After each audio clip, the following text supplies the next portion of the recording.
නිමාලි කියන්නේ දකුණු පළාතේ ග්‍රාමීය ප්‍රදේශයක ජීවත් වෙච්ච දුප්පත් ගෑනු ළමයෙක්. පියාගේ හදිසි වියෝවෙන් පස්සේ අම්මා නංගි එක්ක නිමාලි තනි වෙන්න උනේ හරිම අවාසනාවන්ත විදිහටයි. දිනෙන් දින ගෙවිලා යද්දී අඩියෙන් අඩියටම වැටෙන එයාලගේ ජීවිතවල බර තනියම අම්මට දරා ගන්න බෑ කියලා නිමාලිට තේරුනේ දවසින් දවස හගහිගකම් එන්න වැඩි වෙච්ච හින්දාමයි. මේ කාලේ අතරතුර තමයි නිමාලිගේ යාළුවෙකුගේ ආධාරයෙන් කොළඹ ගාමට් එකක පුහුණු වෙන ළමයි ගන්නවා කියන ආරංචිය නිමාලිට දැනගන්න ලැබුණේ. වෙලාවේ හැටියට නිමාලිට නම් මේක මහා ලොකු ආශිර්වාදයක් වගේ.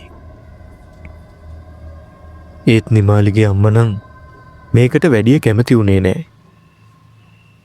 ඒත් ඉතින් වෙන කරන්න දෙයක්වත් නැති හින්දාම නිමාලි දෙපාරක් හිතන්නේ නැතුවම ගාමට් රසාව තෝරගත්තා.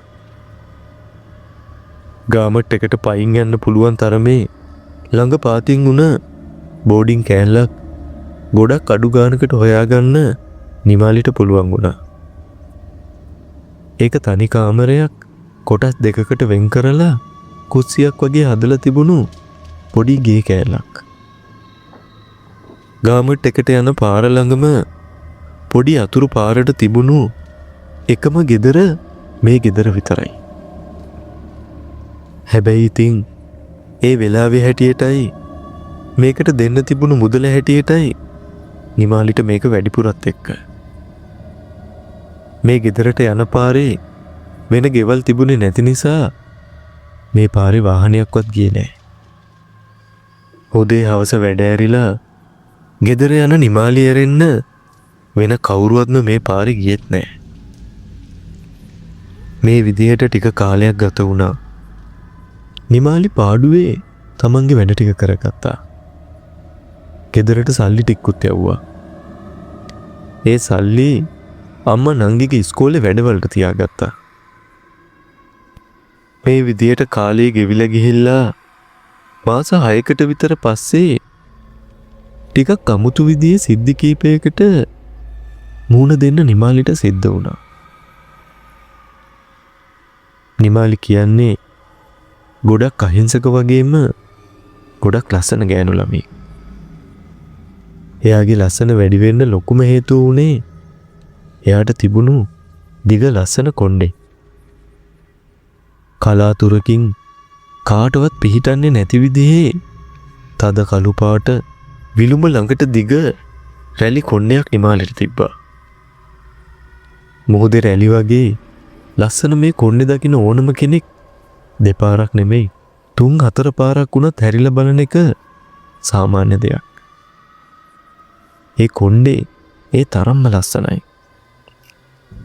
නිමාලි හැමදාම වැඩට යද්දී කොණ්ඩේ තනි කරලට ගොතලා බෙල්ල ළඟට නවල ගැට ගහගෙන තමයි ගාමට් එකට ගියේ.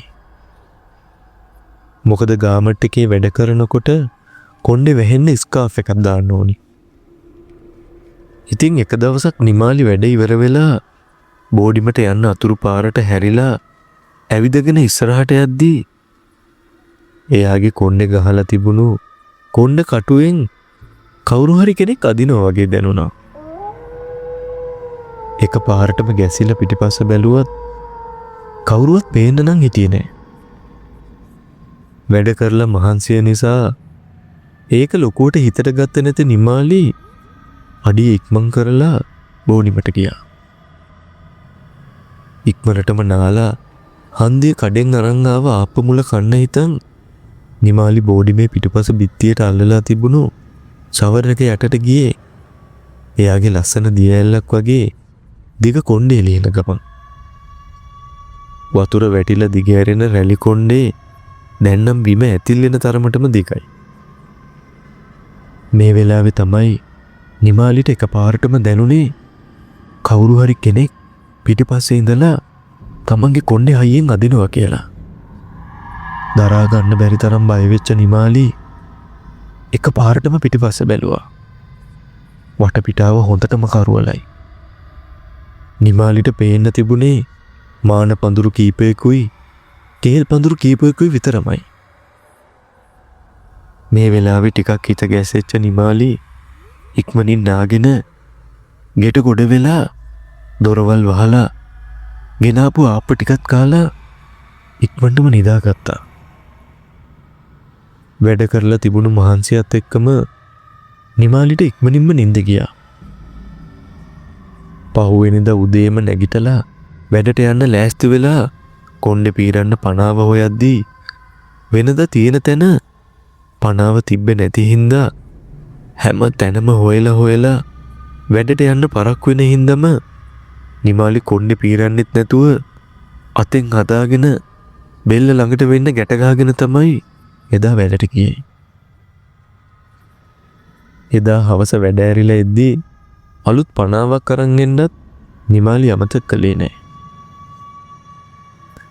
එදා රැත් නිමාලි නින්දට වැටුනේ වෙනද පුරුද්ද විදිහටම තෙත කොණ්ඩේ ඇඳ වියලින් පහලට කඩා හැලෙන විදිහට දාගෙනයි. එයා එහෙම කරන්නේ එයාගේ කොණ්ඩේ වේලෙන්න ගොඩක් වෙලා යන හින්දායි. මහන්සියත් නිදිමතත් හින්දා ඉක්මනින්ම නින්දට වැටුනොත් නිමාලිට වැඩි වෙලාවක් නිදා ගන්න නම් ලැබුණේ නැහැ. පැය කීපයකින් එයාට හදිසියෙම ඇහැරුණේ කවුරු හරි එයාගේ කොණ්ඩේ අත ගන්නවා වගේ දැනෙච්ච හින්දායි. කාමරය හරිම අඳුරුයි. ඒත් හඳ එළිය ජනෙල් කවුළු අතරින් එන හින්දා කාමරයට චුට්ටක් එළිය වැටිලා තිබුණා. නිමාලිගේ ඇඳේ කකුල් තියෙන පැත්තට වෙන්න එයාගේ උස කණ්ණාඩියක් තියෙන හින්දා මේ හඳ එළිය හින්දා හොඳට කාමරේ පේන්න ගත්තා. ඒ වෙලාවේ නිකමට වගේ කණ්ණාඩිය දිහා බලපු නිමාලිට පෙනුනේ කවදාවත්ම නිමාලි දකින්න බලාපොරොත්තු වෙච්ච දෙයක් නන් නෙමෙයි. ඇඳ වියලෙන් පහලට එල්ලෙන නිමාලිගේ කොණ්ඩේ ළඟ හිටගෙන හිටියේ කොණ්ඩේ හෙමින් අත ගන්න ගමන් කළු විරූපී අඩි 2ක්වත් උස නැති මහ විරූපී කොට මිනිහෙක්. උගේ ඇස්වල තිබ්බේ මහ ලෝභකමක් මහ පෙරේතකමක්. ඌ පුදුම ආසාවකින් නිමාලිගේ කොණ්ඩේ අත ගන්නවා. ඒ විතරක්ම නෙමෙයි නිමාලිගේ නැති වෙච්ච පනාවත් ඒ වෙලාවේ ඒ කොට විරූපී මිනිහා යතේ තිබ්බා. නිමාලි කෑ ගහන්න හැදුවත් ඒ වෙලාවේ නිමාලිගේ හඬක් පිට වුණේ නැහැ. නැගිටලා දුවන්න හැදුවත් නිමාලිට ඒ වෙලාවේ අතේ ඇඟිල්ලක්ව තොල්ල ගන්න පුළුවන්කමක් තිබ්බේ නැහැ. නිමාලි හරියට ගල් වෙලා වගේ හිටියේ. නිමාලිගේ ඇස් වලින් කඳුළු වැටෙන්න පටන් ගත්තේ දරා ගන්න බැරි බයෙන් තමයි. ඒ වෙලාවෙත් අර අద్භූත විරූපියා නිමාලිගේ කොණ්ඩේ ආසාවෙන් පීරනවා. උගේ ඇස්වල ඒ වෙලාවේ තිබ්බේ මහා කෑදරකමක්. ඌ ඉවරයක් කරන්නේ නැතුව එක දිගට කොණ්ඩේ පීරනවා. ඒ විදිහට පැයක් විතර ගෙවිලා ගියා. එක පාරටම නිමාලිගේ ෆෝන් එකේ එලාම් එක වැදෙන්න ගත්තා. වෙලාව පාන්දර 5යි.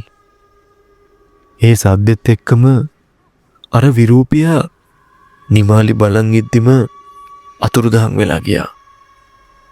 ඒ තුගේ අතර තිබ්බ අර පනාව මේ වෙනකොටත් නිමාලිගේ කොණ්ඩේ රැලි අතර රැඳිලා තියෙනවා නිමාලි දැක්කා. බය වෙලා හිටපු නිමාලි එක පාරටම ඇඳෙන් නැගිට්ටා.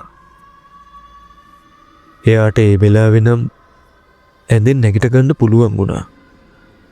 කර කියා ගන්න දෙයක් නැතුව හිටපු නිමාලි මහා හයියෙන් කෑ ගහලා අඬන්න පටන් ගත්තා. හිතේ තිබ්බ බය හින්දම එක දිගටම ඉකි ගහ අඬන්න පටන් ගත්තා.